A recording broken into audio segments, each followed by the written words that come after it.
हाल ही में ब्रिटेन में G7 की बैठक हुई थी। इस बैठक में अमेरिका के राष्ट्रपति के द्वारा एक नए प्रोजेक्ट की घोषणा की गई थी। इस प्रोजेक्ट को बिल्ड बैक बेटर नाम दिया गया है। आज के इस वीडियो लेक्चर में हम इसी के विषय में चर्चा करेंगे। जैसा कि हमने पहले ही बताया कि इसकी परिकल्पना अमेरिका के द्वारा की गई है और इसने इसका नाम भी दिया है बिल्ड बैक बेटर। और इसका मूल उद्देश्य क्या है? इसका मूल उद्देश्य यह है कि विकासशील देशों में मूलभूत ढांचे के विकास में आ रही 40 खरब डॉलर की कमी को पूरा करना है।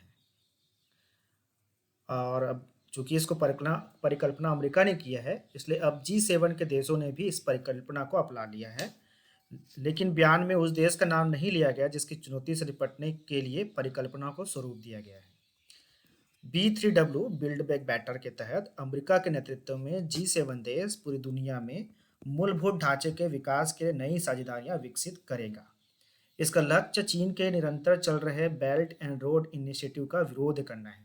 हमें पता है कि हम अच्छी तरह से जानते हैं इस बारे में कि चीन जो है सिल्क रूट से संबंधित जो देश है वहाँ पर इंफ्रास्ट्रक्चर को डेवलप कर रहा है। लेकिन इसकी वजह से क्या हो रहा है कि बहुत सारे ऐसे देश हैं जो बहुत बोल सकते हैं, जैसे हम लो इनकम वाले इकोनॉमी वाले जो देश हैं वो कर्ज में दबते जा रहे हैं चाइना के, और चाइना का डोमिनेंस लगातार बढ़ते जा रहा है।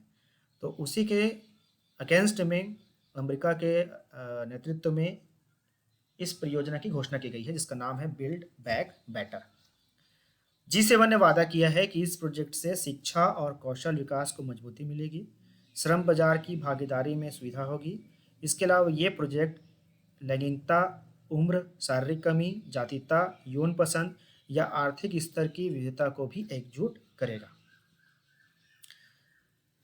B3W चीन के BRE प्रोजेक्ट जैसा कोई वित्तीय विकल्प नहीं है, न ही इसके माध्यम से चीन द्वारा अपनी राजनीतिक महत्वाकांक्षा के लिए कर्ज के जाल में फंसाने वाली नीति का मुकाबला किया जाएगा। ये तो एक ऐसी भू राजनीतिक घेराबंदी है जिसके माध्यम से BRI को चुनौती देते हुए विकास का एक नया मॉडल पेश किए जाने की उम्मीद है। हालांकि अभी यह स्पष्ट नहीं है कि ये परिकल्पना कैसा स्वरूप लेगी और कैसे आगे बढ़ेगी। इसे जमीनी स्तर पर उतारने के लिए वित्तीय संस्थानों और तकनीकों की जरूरत होगी। इसमें सरकारों के साथ साथ बड़ी कंपनियों को शामिल करना पड़ेगा और इसका प्रभाव लोगों और समुदाय पर पड़ेगा। इस विचार को काफी समर्थन मिलता दिख रहा है। अगर हम भारत की बात करें तो भारत पहले ही इस प्रस्ताव का अध्ययन कर रहा है और उम्मीद यही है कि आने वाले समय में भारत भी इसमें शामिल होगा। चूंकि भारत चीन के BRE प्रोजेक्ट का विरोध करने वाले अग्रणी देशों में शामिल रहा है, विशेष रूप से इसलिए कि ये पाकिस्तान के कब्जे वाले कश्मीर से होकर गुजरता है। लेकिन भारत ने इसलिए भी चीन के इस प्रोजेक्ट का विरोध किया था क्योंकि इसमें उन देशों के साथ अपारदर्शी समझौते किए जा रहे थे जहां से ये गुजर रहा है।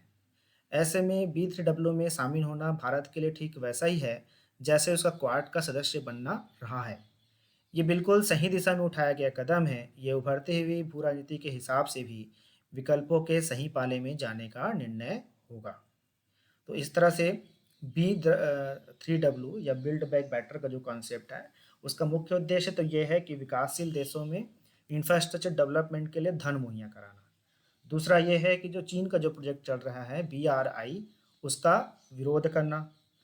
और इसका प्रमुख उद्देश्य तो ये भी है कि इसके माध्यम से आधारभूत संरचना की तो हम मजबूत करेंगे ही, साथ में जैसे कि हमने पहले ही बताया कि इसके माध्यम से लैंगिकता, उम्र, शारीरिक कमी, जातीयता, यौन पसंद या आर्थिक स्तर की विविधता को भी एकजुट किया जाएगा।